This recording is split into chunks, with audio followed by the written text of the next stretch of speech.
PMs and value chain. More of that later. I would like to introduce and welcome our esteemed panelists here who have also been supporting us through the process of selection and assessment of the startup applications we received over the last couple of months. Just a brief line of introduction for each. They are also our partners in the bigger game of encouraging innovation and entrepreneurship amongst the youth and the general public. So I have here Mr. Subramaniam, who is from the startup TN. He's the lead for the startup projects. Dr. Surendra Singh from the Civil Engineering faculty of IIT Madras, a well-known figure. We have Prajit, who is the director of startups in the Kerala Startup Mission, doing yeoman service in encouraging innovations, and Ms. Priya Mohan from the Terwilliger Center for Innovation in Shelter. Thank you all for your duties as jurists and for being here today to participate in this panel discussion. Without further ado, I also want to make a point that we may not focus too much on the challenge per se. I'd like to get an overarching bird's eye view of innovation and entrepreneurship, the ecosystem in India, what encourages youngsters to take up entrepreneurship, how the academia can help, what is the industry and academia can help, how are these startup missions from the public sector supporting innovations, etc., and what the Terwilliger Center for Innovation in Shelter itself is doing to motivate and encourage entrepreneurs. So I'd like to take the first question for Mr. Subramaniam from the Startup TN. So help the audience and me understand what exactly is this Open Innovation Challenge, which is an initiative of Startup TN, and how do you achieve this collaboration between the private sector and the public sector to encourage technology, to encourage innovations and entrepreneurship? Thank you.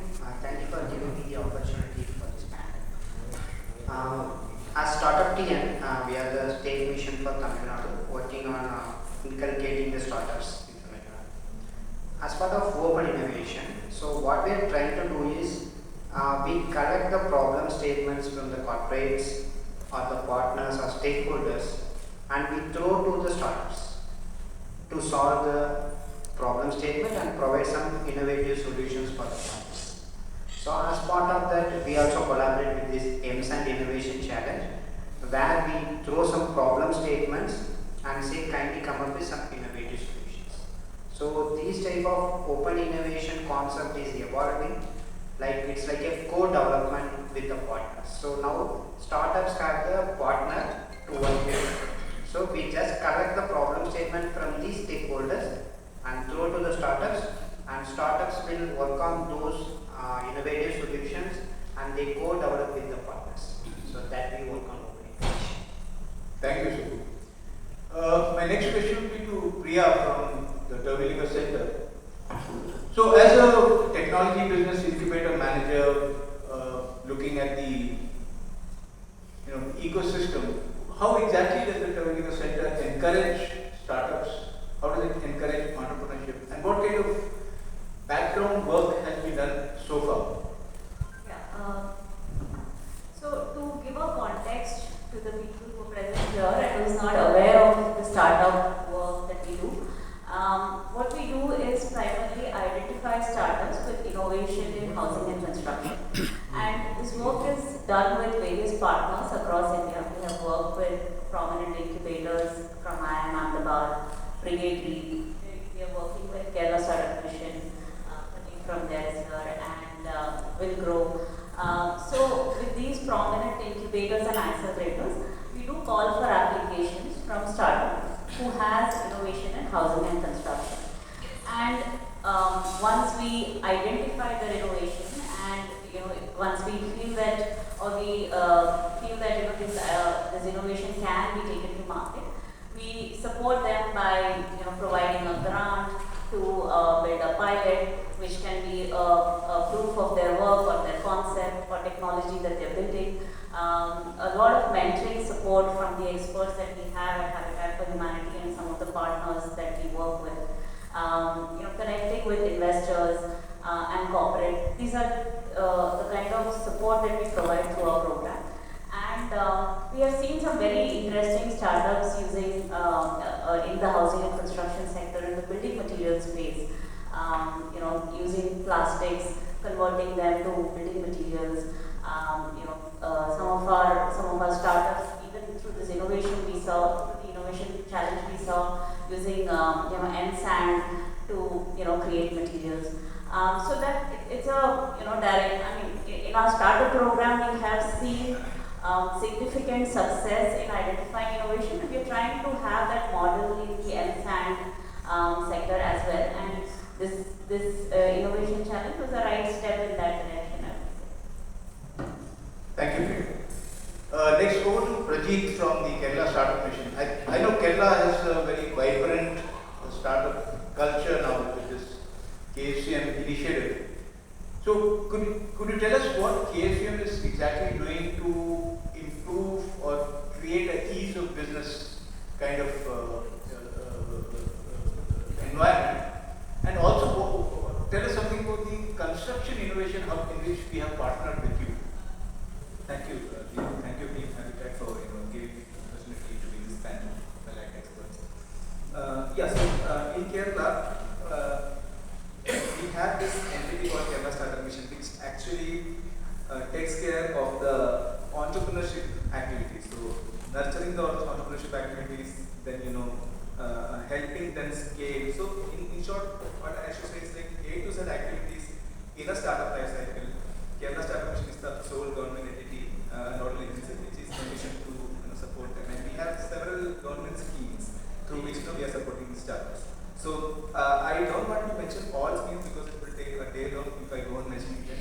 But I will be precise on 3 points, three schemes which is actually relevant to this discussion. So first one is, as my co-panelist Mr. Subramanian said, the open innovation. So we have this industry and government to Startup Connect program.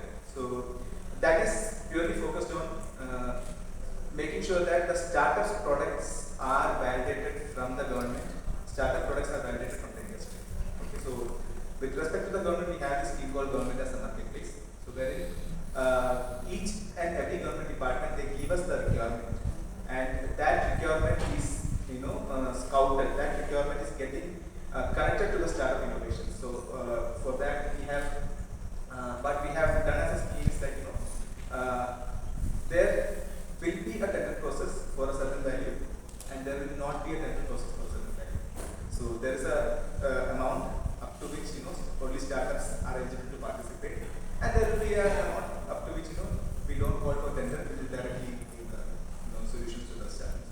So that is one of the highlighting scheme of the Kerala Startup Mission, for which we have been recognized as the best startup performer by the Startup India. So that is one thing which is more relevant. So any startups who consider to register themselves in Kerala, this is a highlighting thing for you. The second is and when it comes to the industry collaboration, so as Deepak was mentioned about CIH, so there are some amazing programs that we have done. So in collaboration with the TCIS, Habitat for Humanity International, Kerala Startup Mission has come out with the first of its kind incubation program, a government industry partner incubation program in India, which actually envisions to support the startup ideas, startup products, the scalable products in the construction and shelter innovations. So this program is meant for those startups who have this amazing technology and looking forward to scale with the support of the industry. And in this program we have got some amazing mentors, right? So that they will support. Then the other two programs are, one is IDC, dedicated program for the student entrepreneurs, through which the student innovator from the colleges are getting proper support to scale their product, to incubate them, and then they can further launch their product. So that is the second thing. The third is the support that we are offering to the startups in terms of their global expansion. So that is international market exposure scheme. So there are some programs through which we sponsor the startups, and we make sure that global delegations. And as part of that, we have launched one program called Startup Infinity. Startup Infinity is a program wherein Kerala Startup Mission has identified some global markets and launched its own accelerators, launch pads in those markets, so that startups will be supported through these launch pads in those markets. And we are in contact, we are coordinating with the embassies and global partners for this. So yeah, Deepak, so in these terms, we are doing a lot of interventions in the entrepreneurship sector. But again, there are a lot of skills which I will be happy to discuss offline. Thank you, Pradeep. So, the moment you mentioned students and innovation, I saw Dr. Surendra Singh's eyes lighting up. So, let's hear from the IIT Madras faculty itself.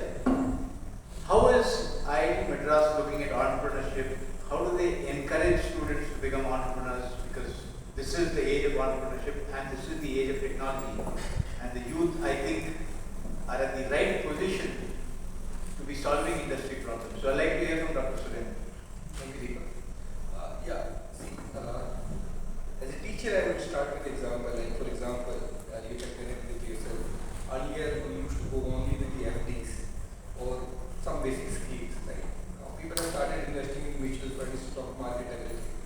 So there are drastic change in the social behavior and how the India is growing. So earlier, most of the civil engineering things used to be done by the government officials, but now we have a lot of challenges. Okay, so like if you go in the soil, if you go to Kerala, at every centimeter depth, the soil property changes. If you come into the buildings, we have a lot of challenges.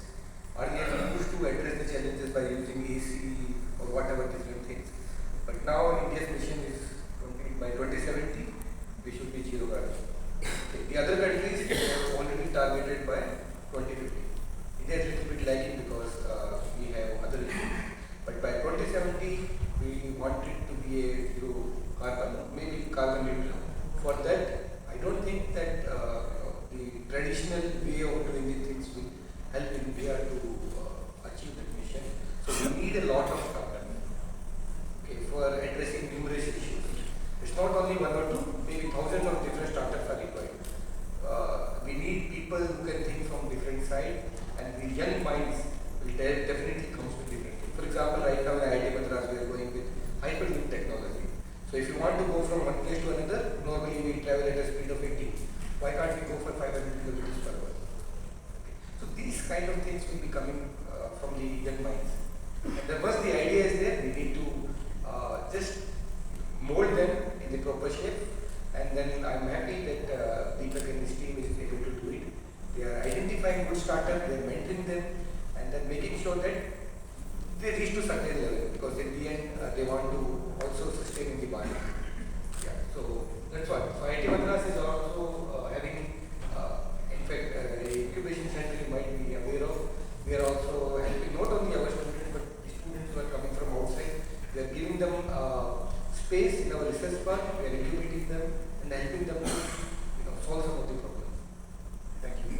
Yeah, also I think Dr. Surendra, if you could tell us a little bit more of the centers of excellence which IIT Madras is setting up, because you talked about zero carbon, zero emissions by 2070, but there are also other things like automation, process efficiencies, new materials. So some few thoughts on these aspects. Yeah. So now earlier, if you see the IITs or any other engineering college, we used to teach, and the research was the second component. Now the things have been reversed. We have the researchers who can also teach. So recently, IIT Madras, we got good funding from the government. We under the one scheme, and we established around 50 centers, prospective centers, and after that 15 centers got the good funding, where we have to address different issues. For example, I am a part of a Center of Excellence of Technologies for Low Carbon and Green Construction. What we identified that it's not only use of the waste materials. The waste can generate even, in fact, at the planning stage. So how do you plan? So, for example, we take a good factor of safety for designing our structures, but there are the areas where you don't have to take that much of the factor of safety. So you will be able to save some material. Similarly, how to plan the activity so that the wastage of the energy will not be there. So yeah, that's what. So all the Center of Excellence are targeting to address different issues. Hydrogen, and then we have connected vehicles. For example, when you go into traffic, the information, whatever information you can get up to 15 to 20 meters. But right now we have a center of excellence, what we are saying, that all the vehicles can be connected with each other. So the vehicles will be giving the information to you. That okay, after 30 meters there is a pothole, or there is a congestion after 20 meters. So you follow this route, similar to Google Map, but it will be more advanced level of the technology that will be used. Thank you. So, Subbu, back to you. Tell us about this hackathon kind of approach. What is your opinion? Does it really bring out a lot of startups who are interested in putting their ideas into the mainstream? Or do you think other approaches also work? So initially we started hackathons in the college level. Like students, they want to become an entrepreneur. So we just have a hackathon type of competition. So they give the solution. Now we are focusing on hackathons with government departments. So now we are focusing with the Greater Chennai Corporation and other government departments, and they are giving the problem statements. And we are running the hackathons based on the government problem statements. So that is more focus by the students. So because they are also part of this government system, so they are enthusiastically involved with, okay, I will solve this problem, and we will get better solution for these government problem statements. And now the government departments are taking that solution and they are working in a pilot. So they give some pilot order, and we are also trying to incorporate those students as a startup. We help them in registering their company and help them to get IP registration and all the things. So now government department is enthusiastically coming up with these type of hackathon activities and taking the solution from these students. So likewise hackathon, we are working more enthusiastically. My question to Priya now, we've been also looking at other ways to attract startups and get early stage entrepreneurs into the mainstream. So, some thoughts on the entrepreneur in residence program, what we plan to do? Yeah, so like Subbu mentioned, one is hackathon, right? And like the name suggests, you get students enthused to these ideas, and you ask them for quick hacks or solution to some problems. So we recently ran a hackathon for the Semstand Challenge. We are announcing one in Kerala for innovative solutions in housing.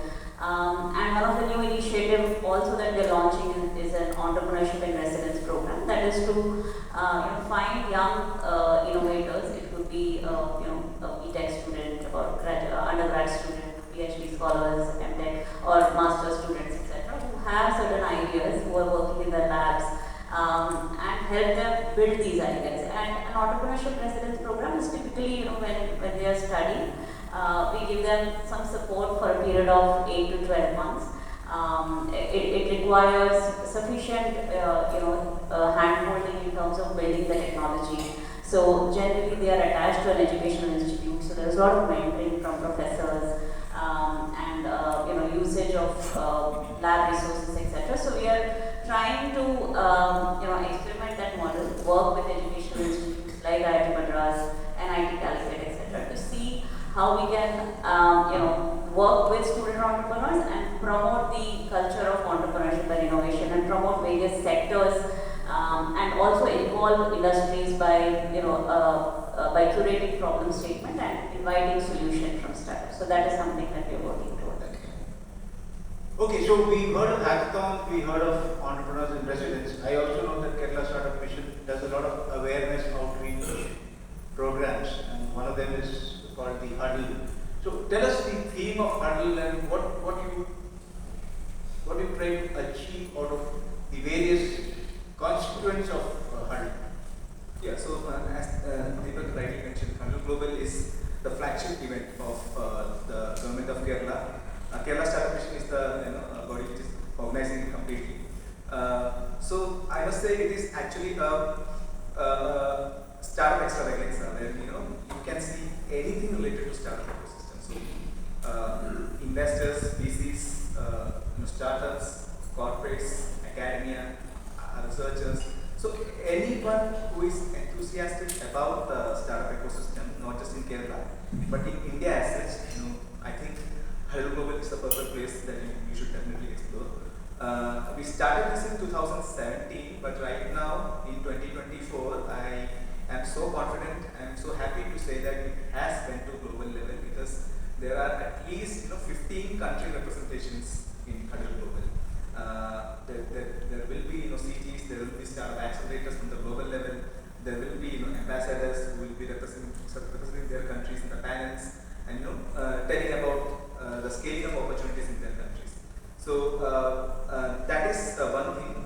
Regarding the themes, Deepak, recently the government of Kerala has identified 5 sectors, and in fact the government is very seriously thinking about launching something around that, launching a kind of a technology innovation hub around that. So those sectors are, those 95 sectors are space, then healthcare, and then agriculture and food, and then we have defense, and then we have energy. So these are the 5 sectors which government of Kerala has identified to promote the entrepreneurship and innovation, because we believe that these are the core areas where Kerala has to contribute a lot. And this hurdle, you can see a lot of innovations in these 5 sectors. Yeah, thanks. Delving a little deeper into the construction sector, now that Dr. Surinder Singh is here, we've done some experiments we started with natural sand, we came to manufactured sand, now we're looking at alternatives and greener materials to M-sand. I know Dr. Surinder Singh has been keenly researching on what is called construction and demolition waste. That is, you use recycled concrete aggregates, you use recycled masonry fines as sand and use them in construction. So a little more detail on what research is going on, what are the trends, and what does he envision the construction industry to be looking at when you start recycling? Thank you for the good question. See, there is a ban on river mining activities you might be doing. You don't get riverside anymore, especially in Tamil Nadu and Kerala. In fact, for small applications also, if somebody wants to use, they have to bring it from Andhra Pradesh. Riverside, I'm talking about the riverside. Since there is a ban on riverside, people have shifted to crushed sand or the manufactured sand. Right? So the complete dependence is on manufactured or the crushed sand. So there will be time, it's not, maybe 5 to 10 years. Then there will be big competition amongst the manufactured sand. And then obviously it's a natural material. So we have to shift to some other material. So one of the waste material which we can call it as a resource is construction demolition waste. So if you demolish a building, if you demolish a road, because the age of the aggregate, if you see, the earth was vertically was 1.5 billion years ago. So the life of the aggregate. So obviously, so when you construct a building, you are using some precious materials, right? We don't have to dump it. So what we are doing right now, can we extract the raw materials that we used it for the construction? So right now there is a ban on river sand, so we are making sand from the C&D waste. Now the second thing is that the mountains will also be getting, for example, limestone that we use for cement production, or dolomite, again a sister of limestone. The life is 30 years more. Next 30 years. Thereafter we will not be getting any limestone. So we have to start finding some other alternative.